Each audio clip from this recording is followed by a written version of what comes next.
He's a mountain bike racer who graduated from day races to 24-hour events to stage races. Then Josh Ibbett moved into ultra-endurance bikepacking and won one of the biggest, the Transcontinental. I'm Simon Willis, and if you're not sure what ultra bikepacking races are, you will know by the end of this. You might also know a fair bit about bikes, because this does get a little more specialist than most of these podcasts. Let's kick off with Josh's explanation of the TCR, the Transcontinental Race. A self-supported bikepacking race across Europe. So it starts normally in the west of Europe. The 2 years I did it, in 2014 was the first year I did it. It started in London, and then it moved to a new start in Gerardsbergen in Belgium, in the heart of Flanders. And both years I completed it. It finished in Istanbul in Turkey. So rode all the way across Europe through all these different countries. Basically, you have to look after yourself. You have to carry your sleeping gear.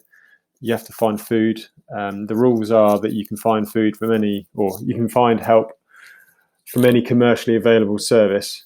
So that means that if you can go to a shop, everyone else on the route, on the race, must be able to go to the shop. And that's kind of a standard rule for most self-supported races, including things like Tour Divide and other things. And there's a series of checkpoints along the way. And the TCR isn't actually a fixed route, but it does have normally 3 or 4 checkpoints along the way.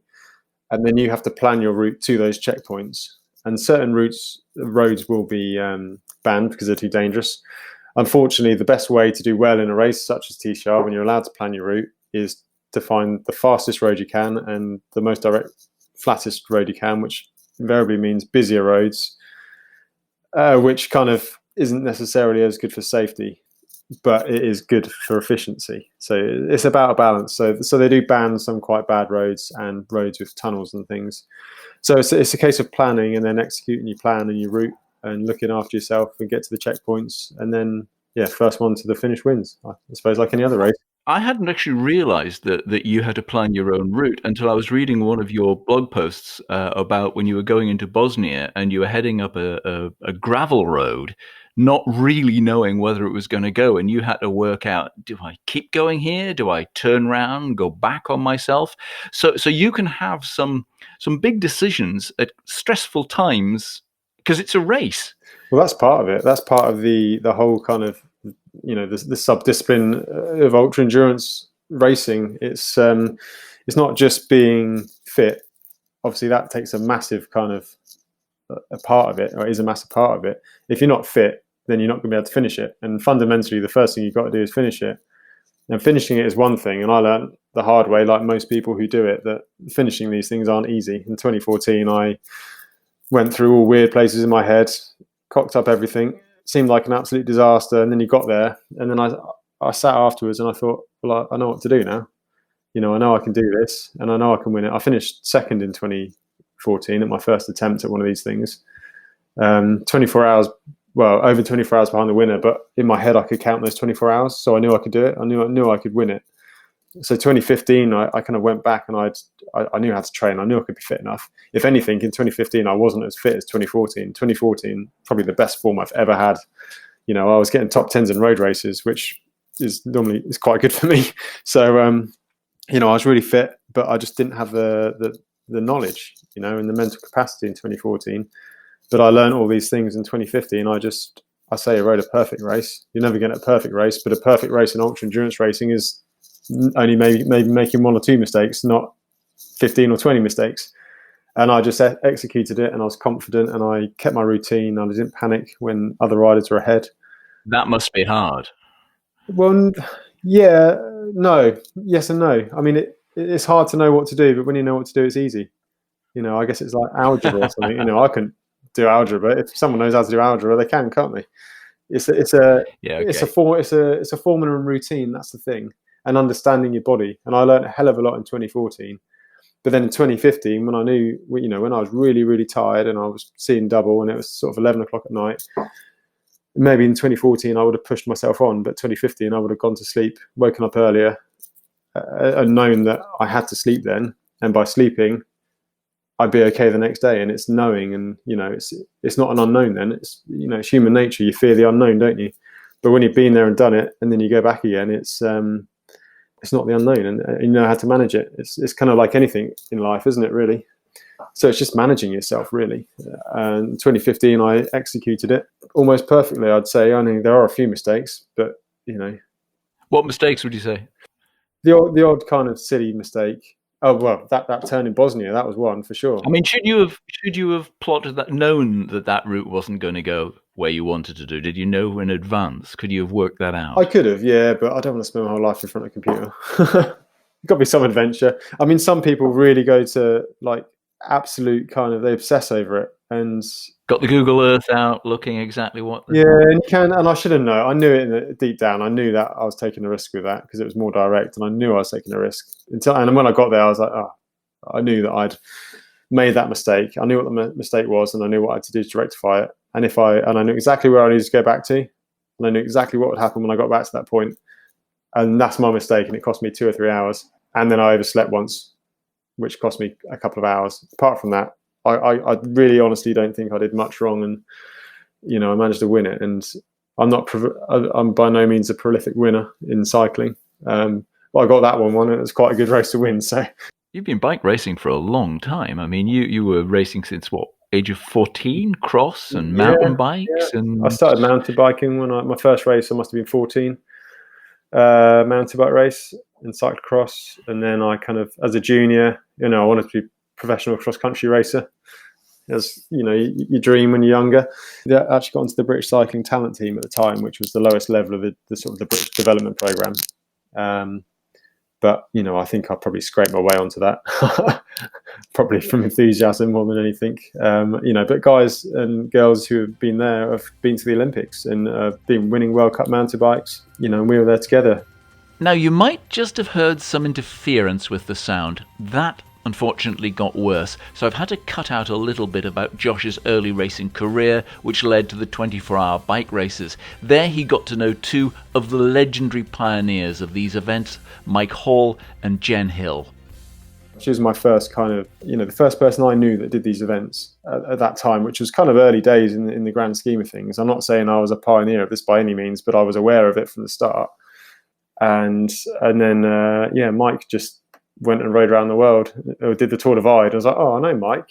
Mike goes to the 24-hour races. I know him to say hello. He's, it's not really necessarily a mate as such, but we definitely have a chat every time we see each other. And he did Tour Divide, and that kind of, again, put Tour Divide on my radar. I was like, oh, yeah, that's cool, but it's not, I can't, it's a bit beyond me at the moment. I can only ride by myself for 24 hours, and I need my mum and dad to come and feed me energy gels every half hour. So that still was a bit kind of beyond reach for me. Well, in my head, it's always in your head. I could have done it, I suppose. In hindsight, I definitely could have done it. But, it was becoming more achievable to complete it. And then Mike rode around the world, and that was another thing. I'd seen Alistair do his thing, and Mike Beaumont, and then Mike did it, who I knew. And I used to beat Mike in these 12 and 24-hour races, relatively comfortably. And then you think, well, I'm faster than him, and he's done that. I must be able to do it. And it's not quite as simple as that, but you think that, don't you? That's the bit of kind of the motivation you need to give it a crack. And then, but it was still a bit too much for me, at that time. I wasn't really. So when did you feel you were ready to make the transition to these ultra bikepacking events? Because they sound like bikepacking, but the horrific end of bikepacking, as in the unpleasant. Well, for me, I kind of discovered the horrific end of it first, and since then I've kind of mellowed and enjoyed the more pleasant touring side of things. But it was just a natural progression. I was just getting really kind of fed up of smashing myself in 24-hour races and not really getting the results and feeling pressure to get results. Well, probably self-pressure. No one else was pressuring me, but I just wasn't enjoying it. And I did I think they did a 12-hour national champs one year. I entered it and I pulled off after like 2 hours and was like, oh, just fed up with this. I just don't want to do it. And then the Transcontinental got invented this was 2013, and I was so close to entering that first TCR in 2013, so close, because I knew Mike set it up, and I knew Mike, I trusted him, I knew it would be a decent thing. And then I dot watched it obsessively, and the second it finished, I knew I was going to do it next year, and I booked a one-way ticket to Slovenia because that was 1,000 miles away. And I reckon I could get back in 10 days. and EasyJet flew there.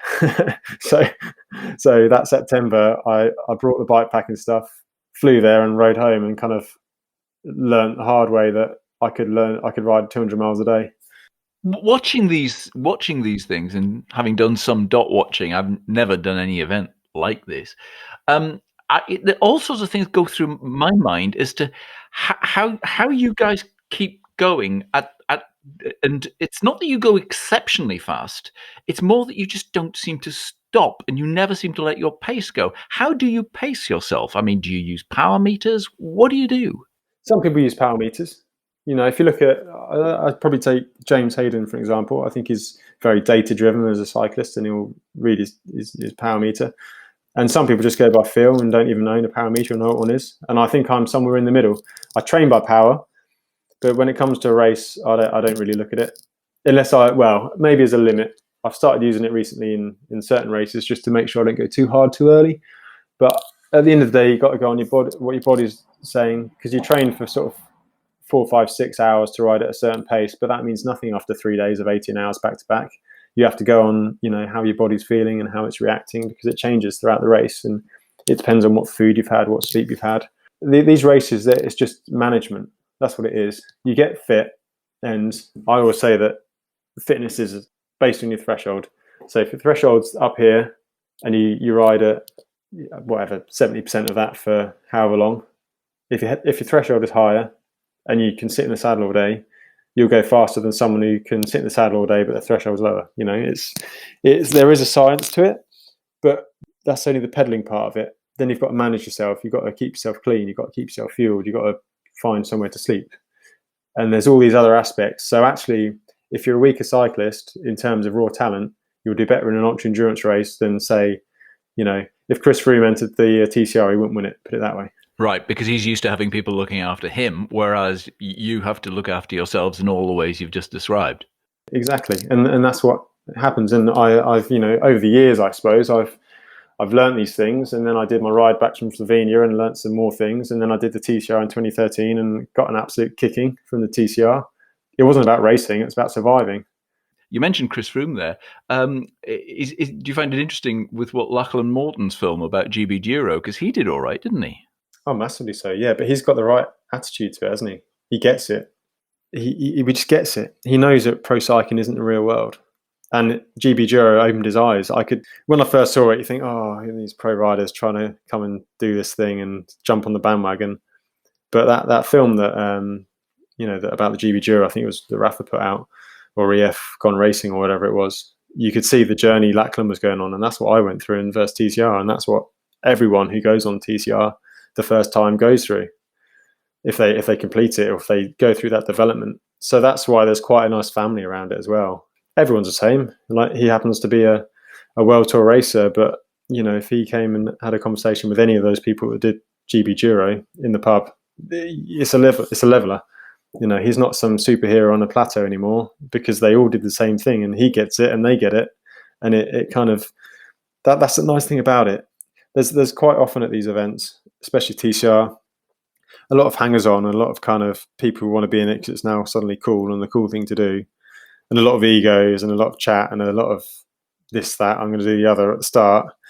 But those people don't get to the finish all the time, and if they do, they get it suddenly, which is really nice. It's like a massive filter, and it kind of filters out the egos, and you can have a chat with anyone. Yeah, and I find it quite, not cringy, but awkward when someone has a conversation with me at the finish and say, oh my God, you're amazing, you won it, you did it so fast. And I think, well, you took 10 days longer than me, that's 10 days more suffering, so I've got more respect for you because I did it easy. I did it quick. Right. You've been around bikes an awful long time. You've stayed with the same brand throughout. I was wondering why, and why also you changed the materials. I think you started with titanium, didn't you, and then went to alloy, and then aluminium, and then steel. I'm just Get what I'm given.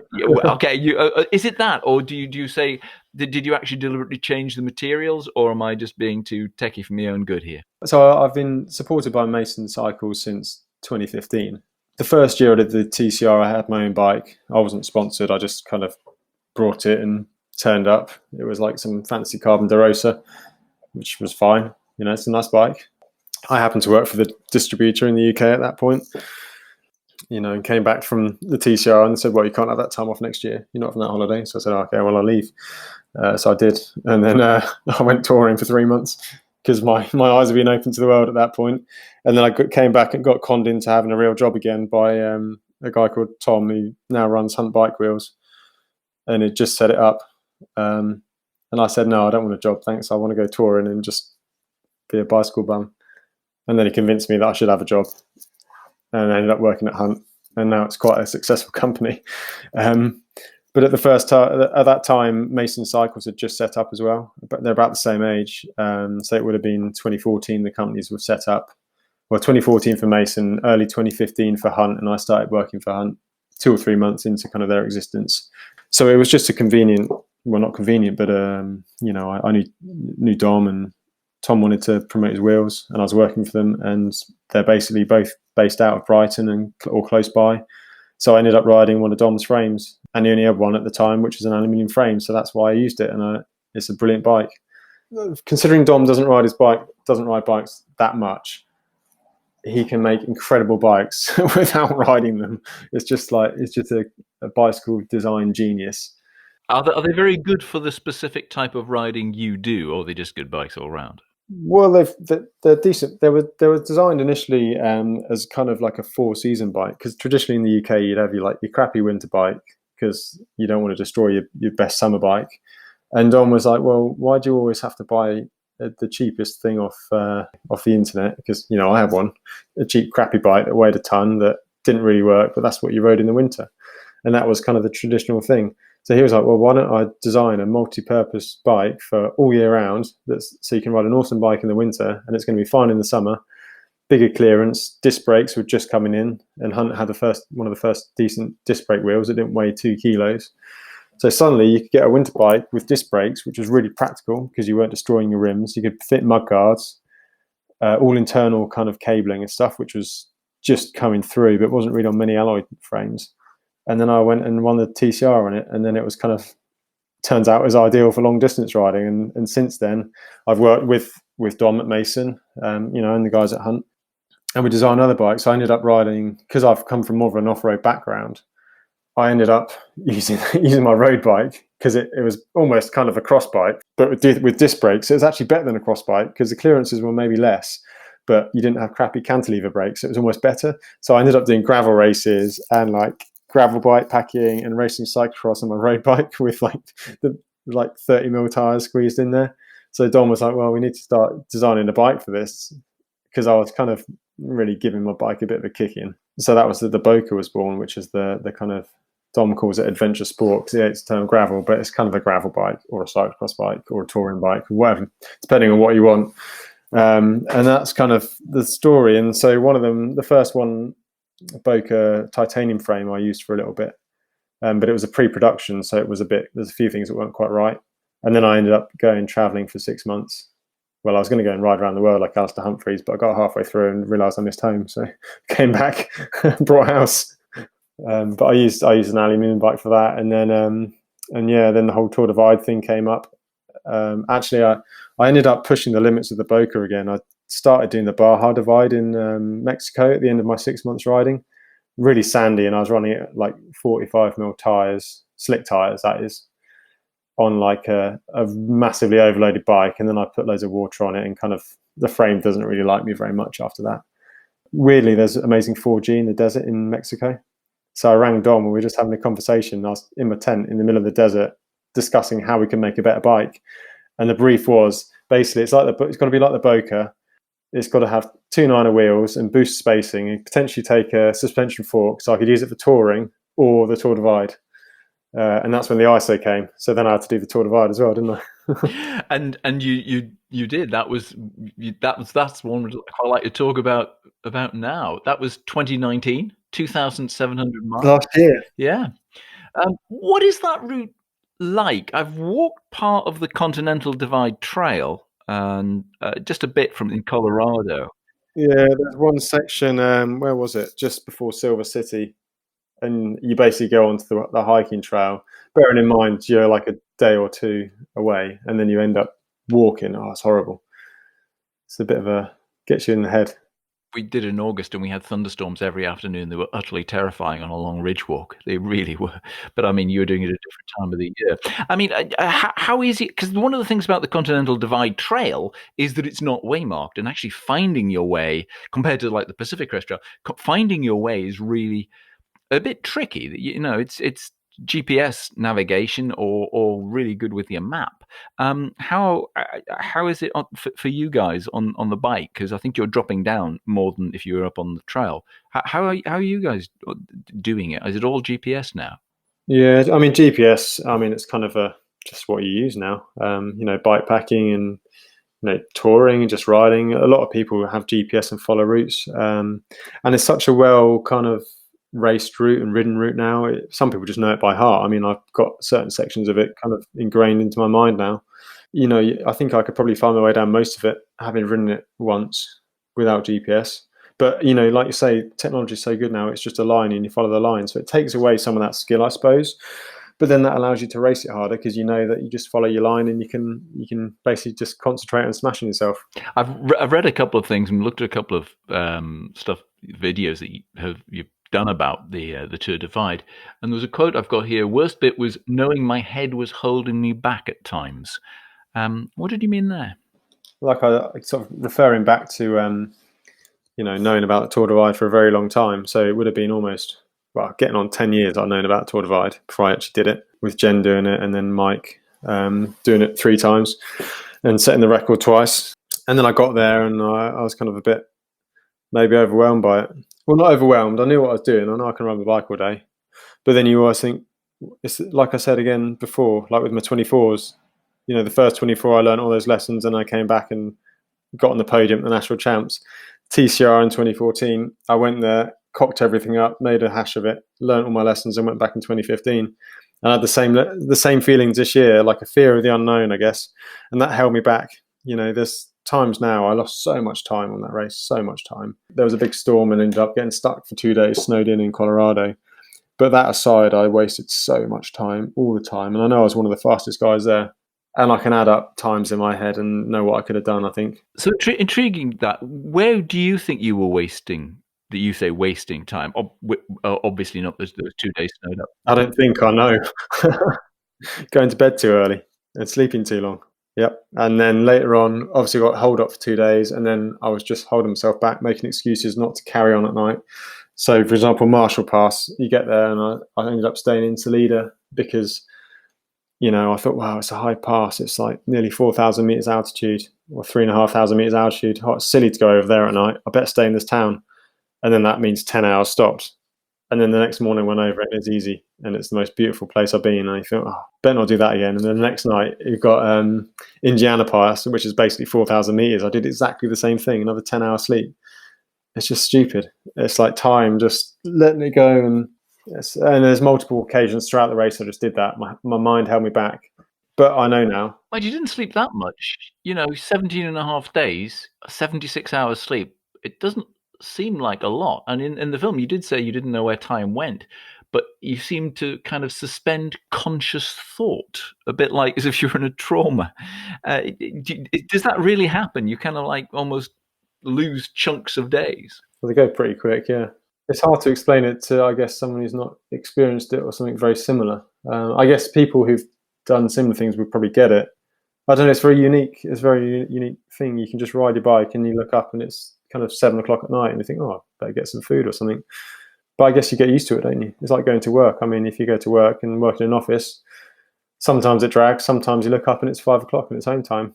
It's the same thing, I guess. But in that same film, you said you weren't yourself for a couple of weeks after. So you clearly go through a lot. Well, yeah, there's a physical toll, isn't there? It's, you're not eating properly. And I wasn't sure if you meant you were. I was sure whether that comment meant you weren't the same physically. You took you a while to recover from that, or whether there was a bit of mental stuff as well. I guess so. I mean, it was more like physical and mental, but combined. And, I wasn't kind of losing my marbles or anything, but I think it's kind of almost like an addiction as such. Your body gets so used to doing one thing for such a long period of time. I just ride, sleep, eat crappy food as well, really addictive crappy food in America. There's so much sugar and stuff like that. And then suddenly you just stop like that. You get to Mexico and you just stop. coming off a drug or something, I suppose. Your body doesn't know what to do. It's just routine, and it just goes all over the shop. And I got home, I just wanted to ride my bike. I wanted to ride my bike so bad, and I go out and ride my bike, and I'd be absolutely exhausted, and my legs would be broken. And then after about 2 weeks, I just didn't ride my bike for about three more after that, because I knew I cocked it up as well. So I was a bit peed with myself because I've put all that effort in, and I just let myself down. But like I said, I know what to do now. Hardly. What position did you come? Sixth. But Sixth. It's not really the point. Yeah, but it's not what I know I can do. Following your pattern, the plan was presumably to go back this year, and that's changed somewhat. Oh, well, exactly, yes. The plan was to go back. I was going to do the Dirty Kanza, which is a 200-mile gravel race, which would have been just under 2 weeks before. Then I was going to travel up to Canada.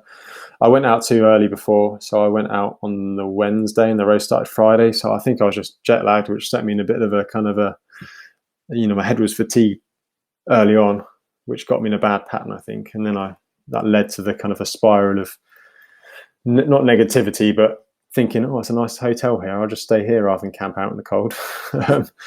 So I was going to go up there and then give it another crack and see if I could do a decent time. But obviously I can't now because the world's gone a bit to pot. So how are you coping then when you can't get the big miles in?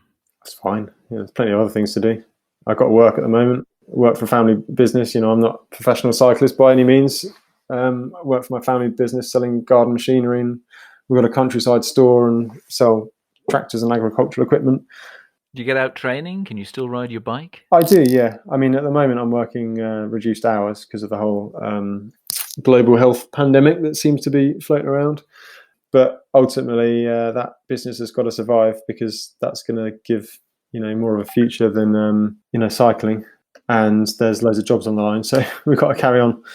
When you're used to doing big miles, I just wonder if it's when you suddenly locked down, and a lot of people are, whether it gets to you that you can't ride your bike. You seem to be taking it with remarkable equanimity, and that's great. What can you do? I could sit here and worry about it and work myself up about it. That's not going to achieve anything, is it? Well, you're not going on Zwift for 12 hours a day, at least. No.